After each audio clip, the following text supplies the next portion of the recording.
Last episode, we made some big changes to this Aberdeen squad. Now, it's time to find out whether they were actually the right ones. Welcome back to the Sir Alex Ferguson Aberdeen Challenge here on Super Sammy Plays. We made some huge decisions in the last episode as we sold some of our best players. Now we find out whether we messed up or not as the season really gets going, and we've got games against Celtic, Roma and Freiburg. We also say goodbye to another one of our biggest players in this episode, so somebody else is going to have to step up. So let's get into it. But before we get on to any of those big games, we do have St Johnstone away in the league, and we got off to a great start with this one as Mohamed Meite scores inside 19 minutes to put us 1-0 up. It's then St Johnstone who come closest, shooting just wide in the 38th minute, and then going close again in the 48th, with Lawrence shooting nearly hitting the corner flag in the end, but it was a good chance. We then win a penalty after a push from a corner, and unfortunately though, Sato has his penalty saved, and they survive for another day, but just 7 minutes later, Noah Sadiki getting his first goal for the club and giving us a 2-goal lead in which we carry on to the end. And as I just mentioned in the intro, we do go on to sell Marcus Leonardo for 18 million. So I feel like if we were in another league, if we were in the Premier League, we'd probably get another 20 million on top of it. But considering it was a free transfer and considering the size of club and the finances and whatnot, I think it was pretty difficult to turn down. And we also do still have Vernblad and Meite to play in that one singular striker position. But let's see how we get on without him in this game as we go away to Roma. And our striker going forward is going to be Meite as the main man. Obviously, Vernblad is certainly capable of being an understudy. And, he's certainly capable of being the main man himself, to be fair. But Meite will be the main one. He'd already complained about his game time this season. So now that Leonardo's gone, that shouldn't really be tested. And we go 1-0 up in this one, with a goal from Sato before we go close again as Diaby lays it back to Levi, and his effort is saved from Denis Vasquez, putting it over the bar. Sato then going close with a free kick, but we do get the second goal with Diaby in the 71st minute, and he's playing on the left-hand side, and his lovely finish across goal, putting us 2-1 up before Fer Lopez adds one himself, making it 3-0. We almost added a fourth with Sato, but we do go on to win the game 3-0 and another comfortable win and a great start to our Champions League campaign. Next up, we go away to Livingston, and there's a few rotations in this one with Antu Fati getting a start and some of the youngsters in Hernandez and Levi coming in and Prenkpolage as well. And that is one of the youngsters who looked to have got us off to a great start in Hernandez, but unfortunately the goal was ruled out and I don't have a replay to show you why, but yeah, we then end up conceding through an own goal from Martin Jimenez. And bit of a shame after we looked to have started so well. We do get back into it with Martin Vernblad getting onto the end of that cross to level the game up. But unfortunately, that is where the game ends and we drop 2 points in the league. Next up, we welcome Freiburg to Pittodrie. And another really good performance in Europe here, as we start off going close before adding the first goal in the 10th minute. As Sato getting it back on his left foot, going all the way and bending it into the far corner, low and hard. And you'll notice I've switched it up a bit this year. Rather than having the inside forwards, I've gone with proper wingers. So Sato being right-footed is playing on the right, and Diaby being left-footed is playing on the left at the moment. So we'll see how we get on with that. We go close again there. I think it was Prenkpolage with the long-range effort, and then it is him that is involved again as his lofted ball finds Sato and he heads down to Meite, who continues his good scoring form to put us 2-0 up before Fer Lopez does what he did against Roma and adds the third goal of the game to give us another comfortable 3 points.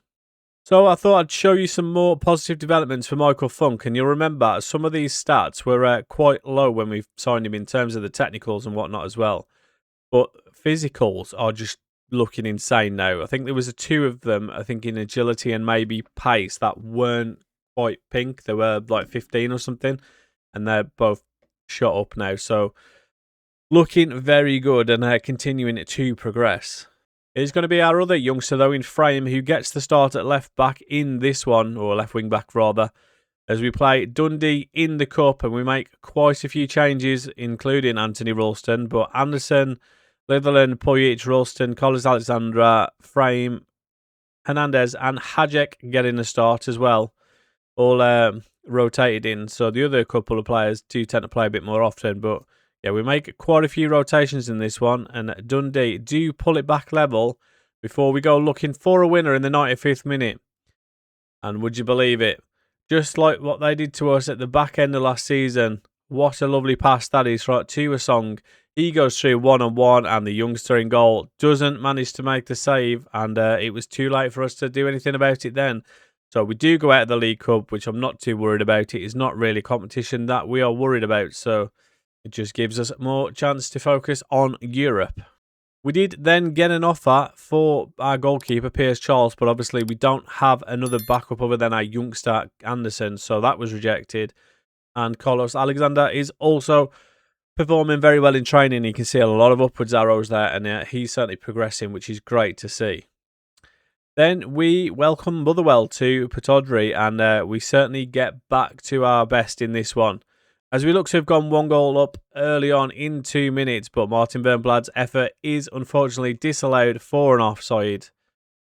And then we go close again just 7 minutes later as Bernblad lays it off to Levi. Levi finds Jimenez, and the long-range effort from him going just over the crossbar. Ansu Fati's turn this time as he shoots low and hard, but the goalkeeper makes a save. But we do make the breakthrough in the 33rd minute as Fer Lopez pulls it back to our right back, Martin Jimenez, and he scores to put us 1-0 up. That other fullback laying it back to Levi here, and then Ansu Fati, I think that might be his first goal involvement for us since signing, and he gets the assist there. Levi then goes close from a corner as he heads just over, but it was Motherwell who then go close in the 59th minute as they pull it back, and Smalley's effort is just over the bar. We then added a third with Hernandez pulling back to Noah Siddiqui, and Jimenez's cross finding Mohamed Meite, and he adds another one, and we go on to win 3-0. Another very comfortable victory before we head to Celtic Park for our biggest league fixture of the season so far. And Celtic go close, hitting the woodwork early on in this one, but Uranak gets it clear. It's then our turn to attack as Martin Jimenez down the right, and the effort from Fer Lopez is blocked. Looked like a certain goal. And then Sato causing chaos down the right wing, finding Meite, and you'd have expected him to do much better there. But our team talk at half-time seemed to have worked, as in the 46th minute. Martin Jimenez involved again, finding Diaby, and he shoots a cross goal on his weak foot to put us 1-0 up. Meite then going close in the 49th minute, so he started in the second half, absolutely guns blazing, but the effort from Meite does hit the post, and he really should have done better. Maeda has an effort for Celtic, but it turned out to be a comfortable save in the end. And then we go straight up the other end and make it 2 with Ryansuke Sato putting it past the goalkeeper to give us a 2-goal advantage. Celtic look to have made the last few minutes a bit more difficult as they made it 2-1 in the 91st, but 3 minutes later, Morgan Gibbs-White gets down the right, goes past his man, and fires into the far corner to give us a nice 3-1 victory and give us another 3 points at the top of the league. And I thought I would show you Prank Polage's development, as we've not actually looked at him for a while, and it looks like although there's a few upwards arrows, he's got some really nice physicals, a couple of pretty low ones as well.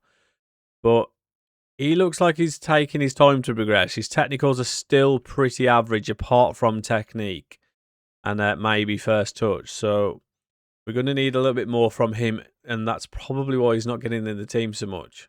Jimenez, the man on form, he seems to be involved in everything at the moment that we do, both going forward and defensively. So good performance from him, and kind of expected now that he's playing more of a wing-back role, obviously allowing him to get more involved in the attack.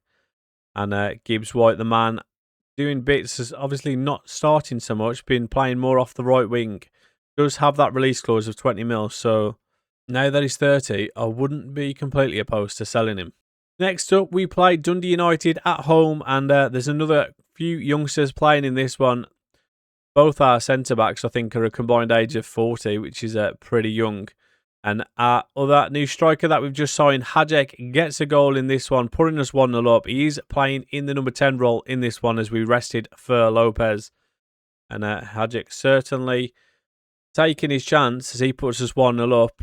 Michael Funk is playing in the left wing-back role in this one, I think. And Mitchell Frame, our other wing-back, they can both play on the left wing. And it is Frame playing left wing as he gets the second goal before we added a third and a fourth. And Mitchell Frame gets his second goal of the game for the fourth. And the third, I think, was... I can't remember. I think it was Martin Vernblad. Not entirely sure. We do then get a penalty in which Morgan Gibbs-White steps up, sending the goalkeeper the wrong way to make it 5. And a very nice victory in that one with quite a few changes. So I was very pleased with that result. Vernblad obviously doing the business in that one, and between him and Mayte, they are both performing very well so far. Just the 2 goals and 2 assists for Vernblad in 4 starts and 5 assists, but he's certainly doing the business when Mayte is not playing, so very happy with what we're doing so far. Well, I think it's fair to say that we have started the new season very well. Between the new signings and the new tactics, everything seems to be clicking. There were definitely some concerns after selling so many important players, especially Leonardo, but the players that have come in have made an excellent start so far. Doik and Siddiqui have both been chipping in with goals and assists, and Fer Lopez looks to be an absolute gem of a signing. And I'm looking forward to seeing what this team can achieve this season. But that is going to do it for today's episode, and if you've enjoyed it, do me a favour, hit that thumbs up, subscribe if you haven't already, and I will catch you guys in the next one.